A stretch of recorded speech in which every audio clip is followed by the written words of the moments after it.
नमस्कार, माझं नाव रेश्मा आहे. तसं तर माझं लग्नसुद्धा झालंय, पण मी माझ्या नवऱ्यासोबत राहत नाही. कारण वर्षभरापूर्वीच आमचा घटस्फोट झाला आहे. नवरा माझ्यावर सारखा संशय घ्यायचा आणि माझ्याजवळ ₹1 सुद्धा ठेवत नव्हता. आणि म्हणूनच आमच्यामध्ये खूप भांडणं व्हायची. भांडणाला कंटाळून शेवटी आम्ही वेगळेच झालोच. असंही तो मला खूप मारहाण करत असायचा. माझ्या पप्पांकडे खूप प्रॉपर्टी होती आणि म्हणून तो लग्नाला तयार झाला होता. असंही त्याला माझ्यामध्ये इंटरेस्ट नव्हताच. पण काही कारणामुळे माझ्या बाबांचे निधन झाले आणि तेव्हापासून माझ्या या नवऱ्याने मला त्रास द्यायला सुरुवात केली. माझी आई तर लहान असतानाच सोडून गेली होती. माझा सगळा सांभाळ माझ्या बाबांनीच केला होता. मी बाबाची खूप एकुलती एक लाडकी मुलगी होते. पण बाबांना तरी काय माहीत, माझ्या नशिबात पुढे असं काहीतरी होणार आहे. बाबा गेल्यानंतर माझे खूप हाल झाले आणि अजूनही मी ते भोगत आहे. खरं तर माझ्या जवळचं असं म्हणायला कोणीच नाही. आहे ती फक्त माझी आजी, माझ्या पप्पांची आई. तिचंही आता वय झालंय. तिला आता जास्त काम होत नाही.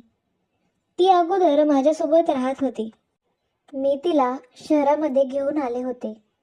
तिला गावाकडे राहायची सवय आहे आणि ती फक्त महिनाभरच माझ्याकडे राहिली आणि त्यानंतर ती गावी निघून गेली.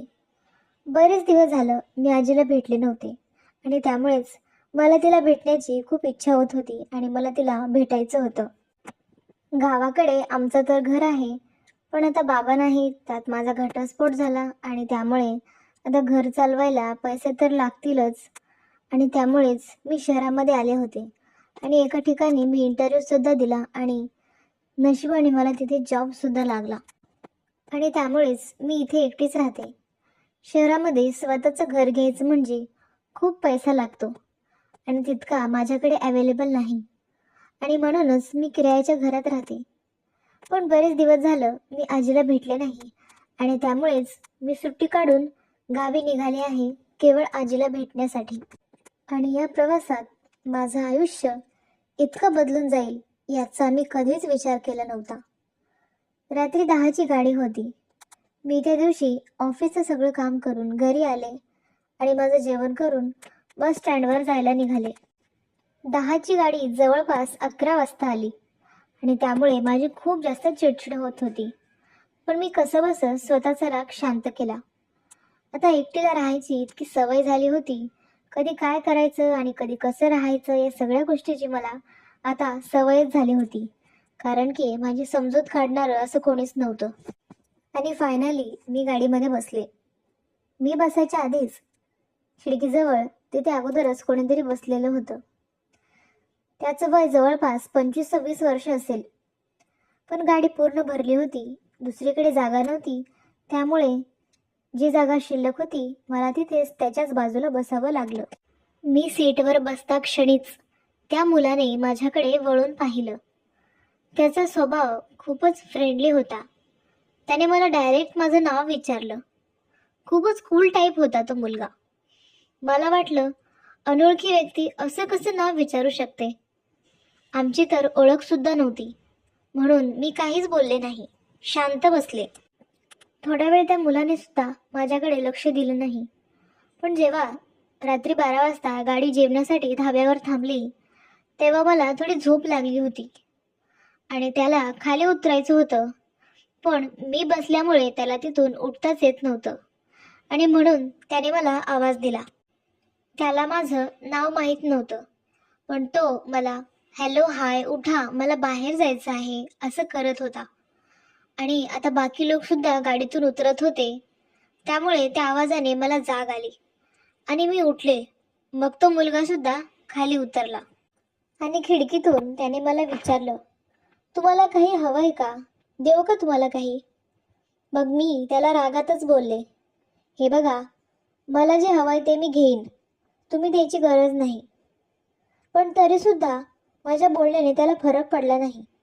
त्याने एक पाण्याची बॉटल आणि सुकी भेळ माझ्यासाठी आणली होती. मी रागात होते, पण अचानकच माझ्या मनामध्ये त्या मुलाबद्दल एक भावना निर्माण झाली. मला माझा भूतकाळ आठवला. मला कधीच माझ्या नवऱ्याने इतकं प्रेमाने काही आणून दिलं नसेल तितकं हा अनोळखी व्यक्ती माझ्यासाठी करतो, हे सगळं माझ्या डोक्यामध्ये चालू होतं. प्रवास करत असताना मलाच राहवलं नाही. मीच त्याला विचारलं, काय नाव रे तुझं? कुठून आला आहेस? कुठे चालला आहेस? आणि काय करतोस? सगळं काही मी त्याला विचारू लागले. तो तर आधीच मोकळ्या स्वभावाचा आणि त्यामुळे माझ्या प्रश्नांची उत्तरे अशी पटापट देऊ लागला. मला म्हणाला, माझं नाव निशांत आहे. आता तू मला विशू किंवा निशू असं म्हणलीस तरीही चालेल, पण तुझं नाव काय आहे? मग मी त्याला माझं नाव सांगितलं. मला म्हणाला, किती छान नाव आहे तुझं, रेश्मा. मी म्हटलं, त्यात काय एवढं, नावच तर आहे. बोलता बोलता कधी मला झोप लागली समजलंच नाही. प्रवास करत असताना रस्ता खूपच खराब होता, त्यामुळे सतत खड्डे जाणवत होते आणि त्या खड्ड्यांमुळे निशांतला माझा आणि मला निशांतचा स्पर्श जाणवत होता. मी साडीवर होते. त्याचा पाय हळुवारपणे माझ्या साडीच्या आत चालला होता. मला ते जाणवत होतं, समजत होतं, पण मी त्या गोष्टीचा आनंद घेत होते. मी त्याला अडवलं नाही. त्याचा हात माझ्या पोटावर हळुवारपणे फिरत होता. खिडकीमधून येणारी थंड अशी हवा आणि त्याचा तो स्पर्श जणू काही स्वर्गच. इतक्या दिवसानंतर कोणी परपुरुषाने मला असा स्पर्श केला होता आणि तो निशांत होता, जो माझ्या इतक्या जवळ, इतक्या कमी काळामध्ये तो माझ्या इतक्या जवळ आला होता. रात्रीची वेळ होती, त्यामुळे गाडीमध्ये अंधार होता. निशांत थोडंसं खाली वाकला आणि माझ्या पोटावर किस करू लागला. आता तर असं वाटत होतं मी मोठ्याने ओरडू की काय, इतका आनंद मला झाला होता. मी पूर्णपणे ओलीचिंब झाले होते. त्यानंतर आम्ही गाडीमध्येच सगळं काही करून बसलो. आमचं सीट मागे होतं आणि त्यामुळे आमच्याकडे कोणाचं लक्ष नव्हतं. इतक्या दिवसानंतर मला हा आनंद मिळाला होता, जो मला निशांतने दिला होता. मी निशांतला सगळं सांगितलं. थोड्या वेळानेच मी त्याला माझा भूतकाळ सांगितला.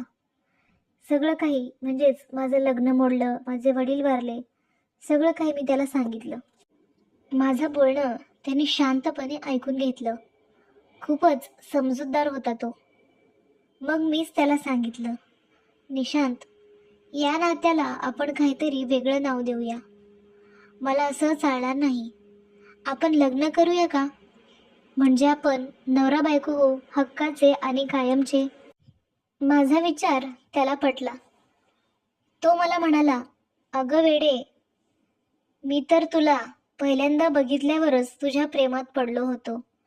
माझंही या जगात कोणी नाही. मी लहानपणापासून अनाथ आश्रममध्ये वाढलेला मुलगा आहे.